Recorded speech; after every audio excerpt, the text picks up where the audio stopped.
تاریخ پاکستان میں قائد اعظم کے بعد پاکستان کا وہ واحد سیاستدان جو بغیر کسی تنخواہ، بغیر کسی سرکاری مراعات، سیکیورٹی اور الاؤنس کے کام کر رہا تھا، اسے 11 اپریل 2023 کے روز عدالت نے نااہل قرار دیتے ہوئے وزیر اعظم آزاد کشمیر کے عہدے سے ہٹا دیا۔ ممکنہ طور پر یہ کہا جاتا ہے کہ ان کے پاس اتنی دولت ہے کہ اگر یہ چاہیں تو اکیلے پاکستان کا قرضہ اتار سکتے ہیں۔ ان کے پاس کل کتنی گاڑیاں، جہاز، ہیلی کاپٹرز، کتنے گھر، بنگلے، شاپنگ مالز، اور ان کے پاس کل کتنی زمینیں اور جائیدادیں ہیں۔ سردار تنویر الیاس کی پاکستان میں موجود پہلی نامور پراپرٹی کا ذکر کریں تو اسلام آباد میں موجود سینٹورس مال ان کی ملکیت ہے، جس کا صرف ایک مہینے کا کرایہ 200 ملین یعنی تقریباً 20 کروڑ پاکستانی روپے بنتا ہے، جبکہ اس میں موجود سٹاک اور انوینٹری تقریباً 8 سے 10 ہزار ارب روپے کی بتائی جاتی ہے۔ رہی بات سینٹورس مال کی کل مالیت کی، تو اس وقت سینٹورس مال لاکھوں یا کروڑوں کا نہیں بلکہ اربوں یا شاید کھربوں روپے کا ہے۔ آزاد کشمیر یعنی پاکستان میں سردار تنویر الیاس کی دوسری مشہور پراپرٹی سردار پیلس ہے، جو تقریباً 4000 میٹر بلند پہاڑی پر بنایا گیا ایک ایسا عالی شان اور شاہانہ محل ہے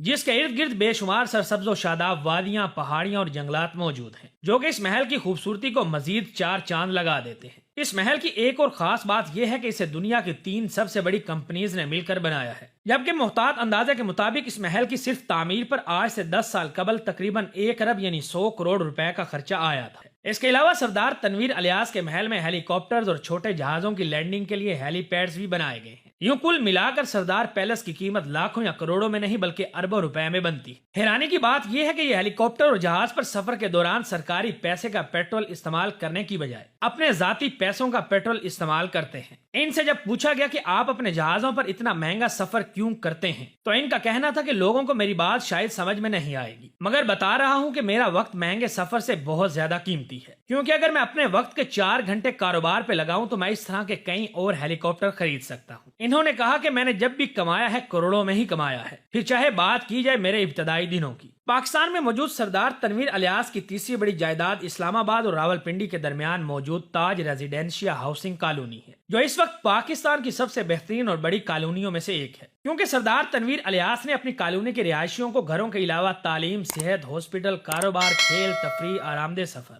غرض یہ کہ ہر طرح کی جدید اور لگژری سہولت کالونی میں ہی مہیا کر رکھی ہے۔ ان کی اس کالونی کی مالیت بھی لاکھوں یا کروڑوں میں نہیں بلکہ اربوں روپے میں بنتی ہے۔ ان کی چوتھی بڑی پراپرٹی ان کا اپنا ذاتی محل نما گھر ہے۔ دراصل یہ گھر ان کا آبائی گھر ہے جو انہیں ان کی دادا کی وراثت سے ملا ہے۔ اسے بھی انہوں نے عالیشان فن تعمیر کے ساتھ ہر سہولت سے آراستہ کر رکھا ہے۔ یوں اس گھر کی قیمت بھی لاکھوں میں نہیں بلکہ کروڑوں روپے میں بنتی ہے۔ سردار تنویر الیاس سے جب یہ پوچھا گیا کہ آپ کے بارے میں یہ کہا جاتا ہے کہ اگر آپ چاہیں تو کوٹلی کو اپنے ذاتی پیسوں سے سوئٹزرلینڈ بنا سکتے ہیں، تو اس کے جواب میں انہوں نے بتایا کہ اس بات میں کوئی شک نہیں کہ میں صرف کوٹلی نہیں بلکہ آزاد کشمیر کے کسی بھی شہر کو اپنے ذاتی پیسے سے سوئٹزرلینڈ سے بھی آگے لے جا سکتا ہوں۔ سردار تنویر الیاس کے پاس موجود گاڑیوں کی بات کرنے سے پہلے آپ لوگوں کو یہ بتاتا چلوں کہ ان کی کمپنیوں میں کام کرنے والے ملازمین کو انہوں نے 1 یا 2 نہیں بلکہ اس سے بھی زیادہ یعنی 3 سے 4 لگژری گاڑیاں بھی دے رکھی ہیں، جبکہ گھر، بنگلے، پینشن اور دوسری سہولیات الگ ہیں۔ اب آپ خود ہی اندازہ لگائیں کہ انہوں نے اپنے پاس خود کتنی گاڑیاں رکھی ہوں گی۔ سچ یہ ہے کہ انہوں نے اپنے پاس 2، 4 یا 6 لگژری گاڑیاں نہیں بلکہ ان کے پاس درجنوں کے حساب سے لگژری آرام دہ شاہی گاڑیاں موجود ہیں۔ غرض یہ کہ ان کے پاس دنیا کے ہر بڑے برانڈ کی گاڑی موجود ہے۔ سردار تنویر الیاس کے کاروبار کی بات کی جائے تو ان کے 1، 2 یا 3 کاروبار نہیں بلکہ درجنوں کاروبار اور سینکڑوں کمپنیاں ہیں۔ آپ کے لیے حیرت کی بات تو یہ ہوگی کہ ان کے صرف پاکستان میں ہی مختلف کاروبار نہیں بلکہ پاکستان کے علاوہ سعودی عرب، متحدہ عرب امارات، کویت اور بحرین سمیت دنیا کے مختلف ممالک میں پھیلے ہوئے ہیں، جن کی مالیت کا اندازہ لاکھوں، کروڑوں یا اربوں نہیں بلکہ کھربوں روپے میں بنتا ہے۔ جب ان کے کل اثاثوں کے بارے میں ان سے سوال پوچھا گیا تو انہوں نے بتایا کہ الحمدللہ کمرشل پراپرٹی بھی ہمارے پاس اچھی خاصی ہے، زمین بھی بہت ہے۔